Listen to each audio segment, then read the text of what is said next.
brought you by Silver Pumps and Motors. Top quality और consistent performance के लिए सिर्फ सिल्वर पंप्स नाम याद रखना।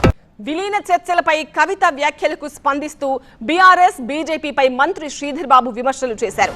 బీఆర్ఎస్ బీజేపీ ఒక్కటేనని ఎప్పటి నుంచో చెప్తున్నాం, ఇప్పుడు కవిత వ్యాఖ్యలతో అందరికీ క్లారిటీ వచ్చిందన్నారు. తెలంగాణలో బీజేపీ బీఆర్ఎస్ కు మనుగడ లేదన్నారు మంత్రి శ్రీధర్ బాబు. బీఆర్ఎస్ పార్టీకి సంబంధించిన అధినేత కూతురే చెప్పింది, ఇంకేముంటుంది, వాళ్ళు నడుస్తున్నారని.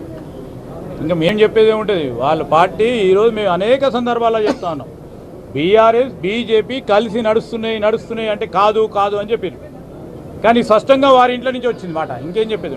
మా పార్టీ బలమైన పార్టీ, బలమైన నాయకత్వం ఉంది, బలంగా నడిచే మరి మా పార్టీ స్వయానా ముందుకు నడుస్తుంది, స్వయానా ముందుకు పోతుంది. బీజేపీ బీఆర్ఎస్ తేల్చుకోవాలి. ఎవరు చెప్పిండ్రు? బీఆర్ఎస్ పార్టీకి సంబంధించిన నేతనే చెప్పిండ్రు, మేం చెప్పలేదు. ఈరోజు బీజేపీ వాళ్ళు ఆ నేతతో తెలుసుకోమనండి.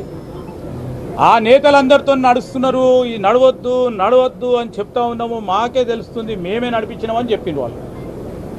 చెప్పినాక బీజేపీ వాళ్ళు ఇంకా మా కాంగ్రెస్ పార్టీ పైన, అసలు కాంగ్రెస్ పార్టీ దీంట్లో ఏముంది?